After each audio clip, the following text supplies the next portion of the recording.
I remember coming to Israel around 10 years ago now. It was a very different place. And we came in the middle of the Intifada, which was 2003. And we came with, I had my 5-year-old and my 7-year-old, and my wife was 8.5 months pregnant. Really, we were foreigners in a foreign land. We were a family, and we really had no clue what we were walking into. I can remember, as if it was yesterday, I was standing in my office in Lancaster, England, and I got a phone call from my wife, and she said, "Jeremy, you need to sit down." I said, "No, I'll be okay." She said, "Okay then." She said, "I was driving in the car and I was listening to a tape and I heard God's voice, and God spoke very clearly to me that He wants me to have my baby in Israel." And this was our 3rd child, and she was 7.5 months pregnant.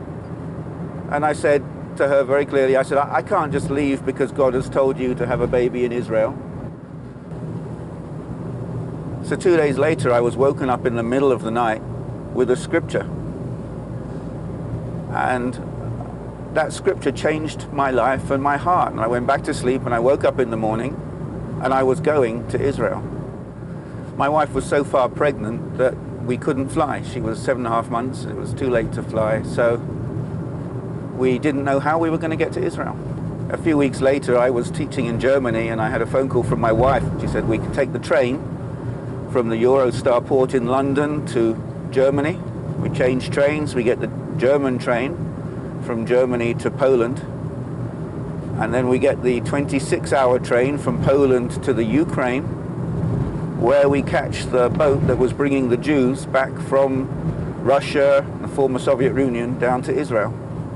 It was one of the most adventurous journeys of our lives. We arrived in Haifa, the port of Haifa, with my wife, who was now 8.5 months pregnant, and my 2 young children, and we got in a Sharut, which is a taxi, and they brought us to Jerusalem.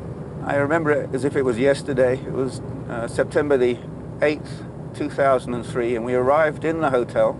We checked in, and 8 days later had the baby in the hotel. And the hotel was an absolute miracle in itself. You know, while we were in England, we just found out we were coming to Israel, and I had 2 pastor friends who I would meet once a week, and I said to them, "Oh, by the way, I'm going to Israel to have a baby like you do." And one of the pastors said to me, "Jeremy, that's very interesting, because 2 days ago I had a phone call from a woman in Jerusalem. She was walking past the hotel and she saw a sign that said room for rent. And she said, and God said to her, rent the room. And she said, well, I don't need a room. He said, rent the room. And she said, I don't have the money to rent the room. And he said, rent the room anyway.